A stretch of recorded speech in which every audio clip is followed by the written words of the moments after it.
अल्हम्दुलिल्लाहि रब्बिल आलमीन वस्सलातु वस्सलामु अला सय्यदिल अंबिया वल मुरसलीन अम्मा बाद फ़अऊज़ु बिल्लाहि मिनश शैतानिर रजीम बिस्मिल्लाहिर रहमानिर रहीम अला इन्ना औलिया अल्लाहि ला खौफुन अलैहिम वला हुम यहज़नून सदक़ल्लाहुल अलीयुल अज़ीम।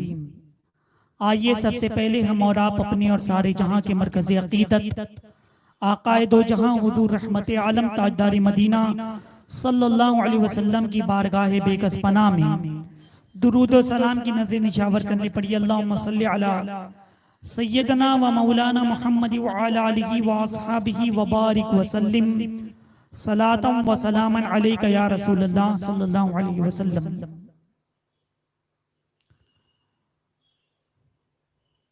कुतुब रब्बानी महबूब हक्कानी सैयदना सैयद अब्दुल कादिर जीलानी हुजूर गौसे आज़म रज़ियल्लाहु तआला अन्हु की बारगाह में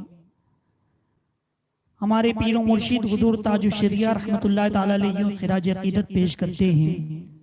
पीरों के आप पीर हैं या गौस अल मदद, पीरों के आप पीर हैं या गौस अल मदद, अहले सफ़ा के मीर हैं या गौस अल मदद। सदका रसूल पाक का झोली में डाल दो, सदका रसूल पाक का झोली में डाल दो, हम कादरी फकीर हैं या गौस अल मदद। दिल की सुनाए अख्तर दिल की जबान में, दिल की सुनाए अख्तर दिल की जबान में, कहते ये बहते नीर हैं या गौस अल मदद। अजीजान गिरामी, हमारे सरकार हुजूर गौसे पाक रज़ियल्लाहु तआला अन्हु की सीरत पाक पर आप बयान रोजाना समाअत फरमा रहे हैं। अल्हम्दुलिल्लाह आज ये तीसरा प्रोग्राम है। मैंने कल बताया था आपको कि हुजूर गौसे पाक रज़ियल्लाहु तआला अन्हु ने कैसी इबादत और रियाजत की, कैसा मुजाहिदा किया और किस तरह से नफ्स खुशी फरमाई। यानी सालों साल 25 साल तक बगदाद के बयाबान में और इस तरह से दूर दराज इलाके में जाकर के तन्हा इबादत और रियाजत में मशगूल रहे थे। तफसील के साथ कल आपने बयान समाअत फरमाया था। तो हुजूर गौसे पाक रज़ियल्लाहु तआला अन्हु का मकाम और मर्तबा बड़ा ही बुलंद बाला है। सरकार हुजूर गौसे पाक रज़ियल्लाहु तआला अन्हु बैत खिलाफत आपको हजरत शेख अबू सईद मखजूमी रहमतुल्लाह तआला अलैहि से हासिल हुई। हुजूर गौसे पाक रज़ियल्लाहु तआला अन्हु के पीरो मुर्शिद हजरत शेख अबू सईद मखजूमी रहमतुल्लाह तआला अलैहि सरकार हुजूर गौसे पाक रज़ियल्लाहु तआला अन्हु की उनकी खिदमत में हाजिर हुए।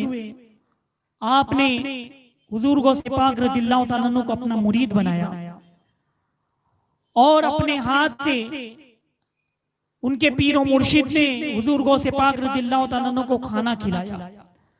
सरकार गौसे पाक रज़ियल्लाहु तआला अन्हु फरमाते कि पीरों मुर्शिद के हाथों से जो जो लुक़मे मेरे शिकम में जाते, मेरा बातिन नूर से मुनव्वर हो जाता, मेरा दिल नूर से मुनव्वर हो गया और मारिफत के नूर से दिल और बातिन मुनव्वर हो गया। फिर हुजूर गौसे पाक रज़ियल्लाहु तआला अन्हु के पीरों मुर्शिद ने सरकार गौसे पाक रज़ियल्लाहु तआला अन्हु को खिलाफत और इजाजत से भी नवाजा और खिरक़े खिलाफत अता फरमाया। और हजरत शेख अबू सईद मखजूमी रहमतुल्लाह तआला अलैहि ने उनको खिरका पहनाते हुए कहा कि ये मुझे ये हुजूर सल्लल्लाहु अलैहि वसल्लम का है और हुजूर सल्लल्लाहु अलैहि वसल्लम के बाद हजरत अली रज़ियल्लाहु तआला अन्हु को ये खिरका हासिल हुआ। फिर हजरत अली रज़ियल्लाहु तआला अन्हु से हजरत हसन बसरी रहमतुल्लाह तआला अलैहि तक ये खिरका पहुंचा। फिर हजरत हसन बसरी रज़ियल्लाहु तआला अन्हु से ये खिरका मुझे मिला और मैं ये खिरका आपको अता करता हूँ। और ये खिरका रहमत आलम सल्लल्लाहु अलैहि वसल्लम का हुजूर गौसे पाक रज़ियल्लाहु तआला अन्हु को जब पहनाया गया तो सरकार गौसे पाक रज़ियल्लाहु तआला अन्हु फरमाते हैं कि तजल्लियात इलाही से मैं मुनव्वर हो गया और तमाम बरकत मुझ पर जाहिर हो गए। हुजूर गौसे पाक रज़ियल्लाहु ताला अन्हु का ये बैत और खिलाफत है। और आपका जो सिलसिला है, सिलसिले नसब मैंने पहले बताया था, आज जो सिलसिले तरीक़त है वो हुजूर सल्लल्लाहु अलैहि वसल्लम तक किस तरह से पहुंचता है वो समाज फरमाए। हुजूर सल्लल्लाहु अलैहि वसल्लम के बाद हज़रत अली रज़ियल्लाहु ताला अन्हु, हज़रत ख्वाजा हबीब अजमी, हज़रत शेख दाऊद, हज़रत शेख मारूफ करखी, हज़रत शेख सिद्दी सिक्ती, हज़रत शेख जुनैद बगदादी, हज़रत शेख अबू बकर शिबली, हज़रत अबुल फज़ल अब्दुल वाहिद तमीमी, हज़रत अबुल फराह तरतूसी, हज़रत शेख अबुल हसन हनकारी, हज़रत शेख अबू सईद मखजूमी और हज़रत गौसे आज़म शेख अब्दुल कादिर जीलानी रज़ियल्लाहु तआला अन्हुम। तो इतने सिलसिले से हुजूर गौसे पाक रज़ियल्लाहु ताला अन्हु का सिलसिला हुजूर सल्लल्लाहु अलैहि वसल्लम तक पहुंचता है। और वैसे सिलसिले नसब मैंने आपको बताया था कि आप हसनी सैयद भी हैं और हुसैनी सैयद भी हैं। हज़रत आपके वालिद माजिद की तरफ से आप हसनी सैयद हैं और वालिदा माजिदा की तरफ से आप हुसैनी सैयद हैं। यानी वालिद की तरफ से सिलसिला इमाम हसन रज़ियल्लाहु ताला अन्हु तक पहुंचता है और वालिदा की तरफ से आपका सिलसिला नसब हज़रत इमाम हुसैन रज़ियल्लाहु ताला अन्हु तक पहुंचता है। तो हमारे गौसे पाक रज़ियल्लाहु ताला अन्हु इनका मकाम और मर्तबा बड़ा ही बुलंद वाला है, तमाम वलियों के सरदार हैं। जब मैंने कल बताया था कि हुजूर गौसे पाक रज़ियल्लाहु ताला अन्हु ने इल्म हासिल किया, इल्म हासिल करने के बाद अब जब आप वापस बगदाद तशरीफ लाए तो बगदाद आने के बाद रहमत आलम सल्लल्लाहु अलैहि वसल्लम की जियारत हुई। जोहर का वक्त था। आका सल्लल्लाहु अलैहि वसल्लम ने फरमाया कि अब्दुल कादिर तुम वाज क्यों नहीं करते, यानी तकरीर क्यों नहीं करते, बयान क्यों नहीं करते, नसीहत क्यों नहीं करते। तो हजरत शेख अब्दुल कादिर जिलानी रज़ियल्लाहु ताला अन्हु अर्ज करते हैं कि या रसूलल्लाह सल्लल्लाहु अलैहि वसल्लम मैं किस तरह से वाज करूं, मुझे एक तरह की इनसे मतलब वो होती है कि कैसे वाज करूं। तो आका सल्लल्लाहु अलैहि वसल्लम ने अपना लुआब दहन हुजूर गौसे पाक रज़ियल्लाहु ताला अन्हु के मुंह में दिया। 7 मरतबा रहमत आलम सल्लल्लाहु अलैहि वसल्लम ने अपना लुआब दहन सरकार गौसे पाक रज़ियल्लाहु ताला अन्हु के मुंह में डाला। हुजूर गौसे पाक रज़ियल्लाहु ताला अन्हु फरमाते हैं कि उसकी वजह से तमाम उलूम व मारिफ मुझ पर उजागर हो गए और जो चीजें इल्म बंद था वो तब खुल गए, मेरा सीना रोशन हो गया। फिर आप वाज का इरादा करते हैं, लेकिन जब मजमा आपने देखा, लोगों की भीड़ देखी तो एक हैबत तारी होता है। आपने देखा होगा कि कोई तकरीर करने वाला जब तकरीर करता है पहली दफा, भीड़ होती है, मजमा होता है, तो बोलने में कुछ तवक्कुफ होता है, हाथ कांपते हैं, पैर कांपते हैं, यानी एक अजीब कैफियत होती है पहली दफा। तो हुजूर गौसे पाक रज़ियल्लाहु ताला अन्हु पर कुछ इसी तरह मतलब कैफियत तारी हुई। हजरत अली रज़ियल्लाहु ताला अन्हु ने फरमाया कि अब्दुल कादिर वाज करो। फिर आपने अपना लुआब दहन हजरत गौसे आज़म रज़ियल्लाहु ताला अन्हु की मुंह में डाला। 6 मरतबा हुजूर गौसे पाक रज़ियल्लाहु ताला अन्हु अर्ज करते हैं कि अमीरुल मोमिनीन हुजूर सल्लल्लाहु अलैहि वसल्लम ने 7 मरतबा अपना लुआब दहन मेरे मुंह में डाला और आपने 6 मरतबा। हजरत अली रज़ियल्लाहु ताला अन्हु फरमाते हैं कि मैं अदबन इस तरह से मैंने हुजूर अलैहिस्सलातु वस्सलाम से तादाद में कम की। बहरहाल जोहर के बाद, नमाज के बाद लोग जमा हो गए और हुजूर गौसे पाक रज़ियल्लाहु ताला अन्हु ने वाज फरमाना शुरू किया। और आपका वाज ऐसा होता था, तकरीर ऐसी होती थी, बयान ऐसा होता था कि दूर दूर तक उसका शोहरा होने लगा। लोग जुग जुग आपके इज्तिमा में तशरीफ लाने लगे। और फिर एक वक्त आया कि जगह नाकाफी हो गई, इतनी भीड़ बढ़ गई।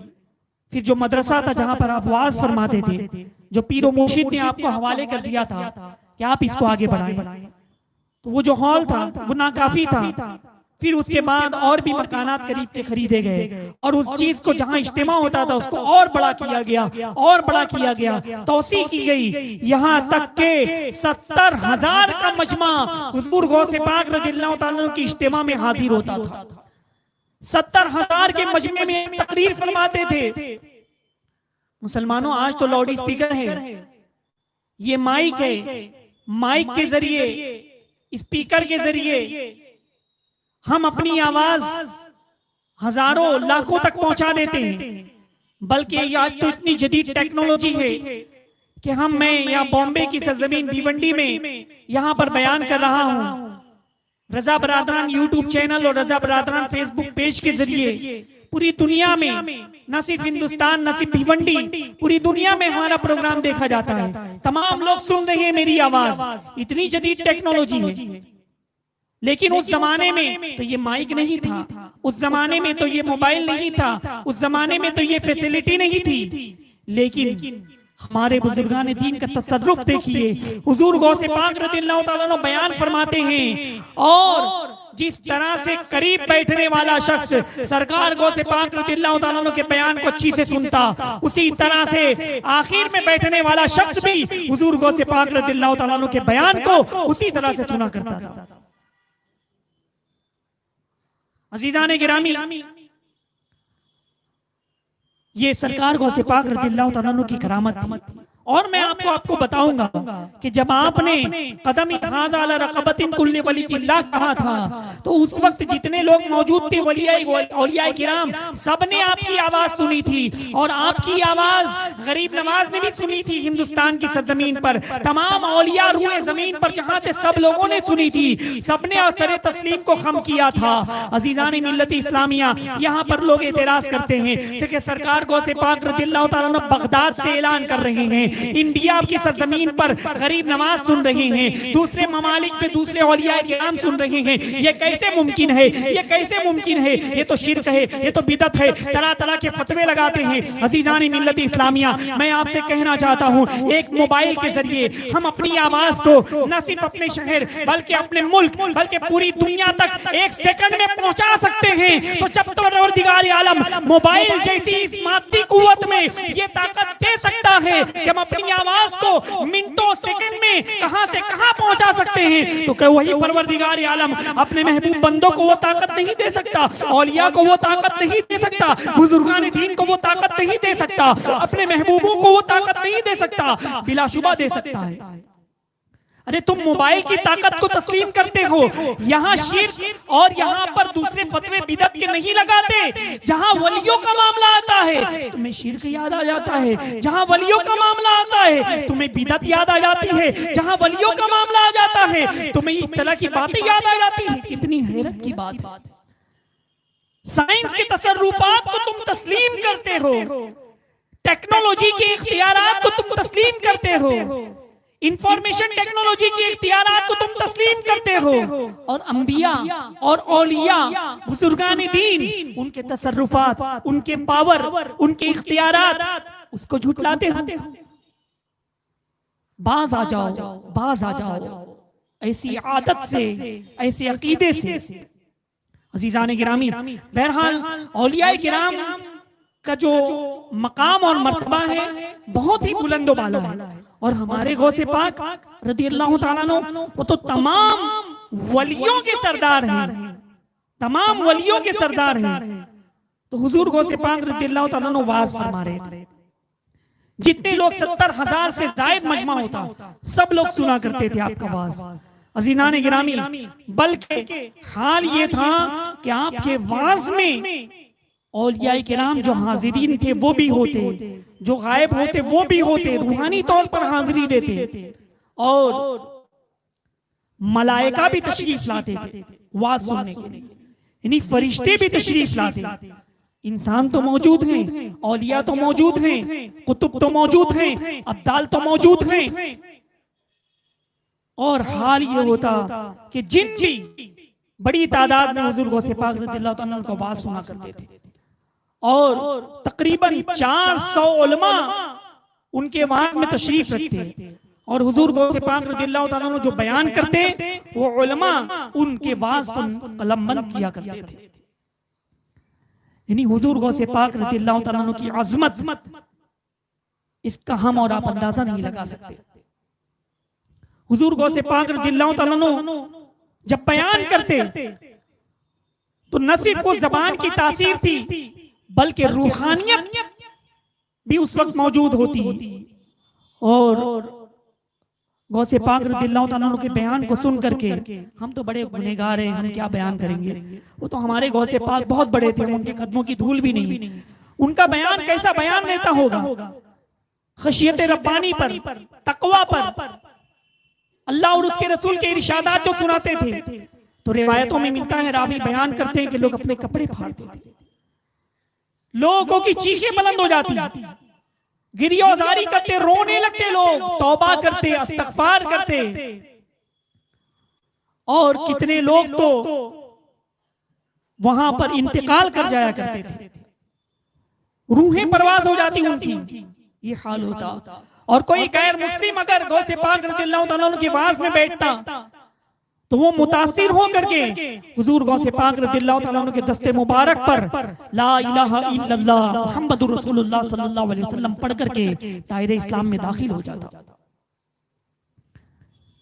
तो सरकार गौसे पाक रज़ियल्लाहु ताला अन्हु की आवाज का ऐसा असर होता था कि तमाम बहुत शोहरत हुई, लोग दूर दूर तक आवाज सुनने के लिए आने लगे। हत्ता के एक शेख उमर उनको बयान करते हैं कि ईसाई राहिब था, उसने सोचा इस्लाम मजहब की हक्कानियत को देखा कि मैं इस्लाम कबूल करूंगा, लेकिन वो सोच रहा था कि मैं किसी ऐसे के हाथ में इस्लाम कबूल करूं जो मुसलमानों में सबसे बेहतर हो। चुनांचे हजरत ईसा अलैहिस्सलाम उसके ख्वाब में आए और हजरत ईसा अलैहिस्सलाम ने फरमाया कि राहिब, बगदाद में हजरत शेख अब्दुल कादिर जिलानी हैं, उनके पास जाओ और उनके हाथ पर इस्लाम कबूल करो। यानी हजरत ईसा अलैहिस्सलाम हुजूर गौसे पाक रज़ियल्लाहु ताला अन्हु की बारगाह में इस्लाम कबूल करने के लिए उस राहिब को भेज रहे। यानी उनका मकाम और मर्तबा देखिए। सरकार गौसे पाक रज़ियल्लाहु ताला अन्हु जब वाज करते थे तो मैंने बताया कि जिन भी हाजिर हुआ करते थे। उन्हीं के जमाने के एक और शेख हैं, एक और बुजुर्ग वली हैं, उन्होंने जिन्नात को हाजिर करने का कुछ वजीफा पढ़ा था। ये एक तरह का इल्म होता है, कुछ अमल होता है कि वो अमल आप करेंगे तो जिन को कब्जे में कर सकते हैं। जिन हाजिर होते हैं, जो काम करवाना चाहते हैं लोग करवाते हैं, लेकिन बहुत कठिन अमल होता है।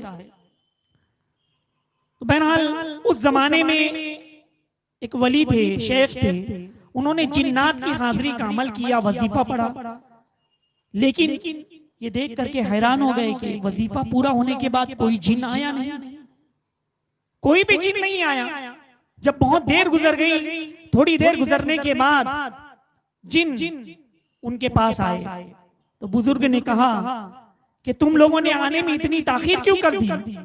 तो जिन्हों ने कहा कि हम हजरत शेख अब्दुल कादिर जिलानी गौसे आजम रज़ियल्लाहु ताला अन्हु के वाज में बैठे हुए थे, और जब भी हम गौसे पाक रज़ियल्लाहु ताला अन्हु के वाज में बैठे रहे तुम हमें मत बुलाना। तो बहुत मुतासिर हुए, बड़ी हैरत हुई और कहा कि तुम लोग भी हुजूर गौसे पाक रज़ियल्लाहु ताला अन्हु का वाज सुनते हो? तो जिन्होंने कहा कि हाँ, इंसानों से ज्यादा हम लोग उनके वाज में मौजूद होते, हम लोग मौजूद होते, और हमारे पूरे के पूरे कबीले ने हुजूर गौसे पाक रज़ियल्लाहु ताला अन्हु के हाथ पर इस्लाम कबूल किया है। सरकार गौसे पाक रज़ियल्लाहु ताला अन्हु के हाथ पर हम लोगों ने इस्लाम कबूल किया। अज़ीज़ान गिरामी, ये हुजूर गौसे पाक रज़ियल्लाहु ताला अन्हु हैं जो तकरीर फरमाया करते थे, वाज फरमाया करते थे, तबलीग फरमाया करते थे। इसीलिए आपका लक़ब मुहय्युद्दीन है, दीन को जिंदा करने वाले। ऐसी तबलीग फरमाई, ऐसी तबलीग फरमाई कि उसकी नजीर और मिसाल नहीं मिलती। और दौरान तकरीर वाज एक मर्तबा ऐसा हुआ कि आप वाज फरमा रहे थे, मजमे पर सन्नाटा तारी था, लोग गिरियावजारी कर रहे थे, वाज से बेपनाह मुतासिर हो रहे थे। अचानक आसमान पर एक परिंदा नमूदार हुआ, फड़फड़ाने लगा और लोगों की नजरें परिंदों की तरफ पड़ी। तो सरकार गौसे पाक रज़ियल्लाहु ताला अन्हु ने एक जलाल की निगाह उस परिंदे पर डाली। जैसे ही गौसे पाक रज़ियल्लाहु ताला अन्हु ने जलाल की निगाह परिंदे पर डाली, वो परिंदा गर्दन उसकी धड़ से अलग हो गई, जमीन पर गिर गया। आप वाज फरमाने लगे। जब आपने वाज खत्म किया, मजलिस खत्म हुई, आप उस परिंदे के पास तशरीफ लाए और उसके सर को धड़ से जोड़ दिया और फिर उसके बाद बिस्मिल्लाह शरीफ आपने पढ़ा, कुछ पढ़ करके दम किया और फिर वो परिंदा जिंदा हो गया। आपने उसको हवा में उड़ा दिया। हुजूर गौसे पाक रज़ियल्लाहु ताला अन्हु को इसी तरह से वाज के दौरान एक और वाकया मिलता है, एक और करामत मैं आपको बताता चलूं। आप वाज फरमा रहे थे, तकरीर फरमा रहे थे कि तकरीर के दौरान ही बारिश होने लगी। जैसे ही आसमान से बारिश बरसने लगी, सरकार गौसे पाक रज़ियल्लाहु ताला अन्हु ने बादल की तरफ निगाह की और कहा कि मैं लोगों को जमा करता हूं और तू लोगों को बिखेर रहा है। गौसे पाक रज़ियल्लाहु ताला अन्हु को जब ये फरमाना था, फौरन बादल छट गए। जहां तक गौसे पाक रज़ियल्लाहु ताला अन्हु बयान कर रहे थे, उनका इज्तिमा था, सामीन मौजूद थे, वहां पर बारिश नहीं हो रही थी, बल्कि अतराफ में, बगदाद में तमाम जगह पर बारिश हो रही थी। ये हमारे गौसे पाक रज़ियल्लाहु ताला अन्हु का मकाम और मर्तबा है। अल्लाह तबारक व तआला से दुआ है कि हमें हुजूर गौसे पाक रज़ियल्लाहु ताला अन्हु के फैजान से माला माल फरमाए, गौसे पाक रज़ियल्लाहु ताला अन्हु के नक्शे कदम पर चलने की तौफीक अता फरमाए। इंशाअल्लाह कल इसके आगे का बयान होगा। आप हज़रात से गुजारिश है कि रोजाना 9:30 बजे रजा बरादरान यूट्यूब चैनल और रजा बरादरान फेसबुक पेज पर आप ये प्रोग्राम मुलाहिजा फरमाएं। इंशाअल्लाह ये प्रोग्राम 11वीं शब तक ये प्रोग्राम चलता रहेगा। और साथ ही साथ आपसे गुजारिश है कि 9:30 बजे प्रोग्राम शुरू होता है, महफिल नात मनक़बत होती है, फिर उसके बाद हुजूर गौसे पाक रज़ियल्लाहु ताला अन्हु की सीरत पर इस नाचीज का बयान होता है। आप हज़रात से गुजारिश है कि आप हमारे प्रोग्राम को जरूर शेयर करें और हमारे चैनल को सब्सक्राइब कर लें, लाइक कर लें, फॉलो कर लें, ताकि अगले प्रोग्राम की नोटिफिकेशन मिलती रहे। अल्लाह तबारक व तआला हम सब पर गौसे पाक का फैज़ान अता फरमाए। अब सलात